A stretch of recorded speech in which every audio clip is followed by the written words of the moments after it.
डोंबिवली महापालिका परिक्षेत्रामधील नागरिकांकडून 950 रुपये कचरा उचलण्याचे व कचरा वर्गीकरणाचे घेतात। नवनियुक्त उपायुक्त कचरा घन कचऱ्याचे कोकरे यांनी गेल्या अनेक दिवसापासून वल्गना केलेल्या आहेत की कल्याणमध्ये शून्य कचरा मोहीम राबवण्यात येत आहे।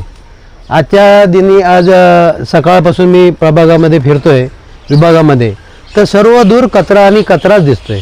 मग तुम्ही जर का मोहीम राबवताय शून्य कचरा मोहीम, ती कागदावरच आहे का स्वतःची पद आणि प्रतिष्ठा जपण्यासाठी आणि आयुक्तांची दिशाभूल करण्यासाठी तुम्ही रोज मीडियाला येऊन बाट देतात का?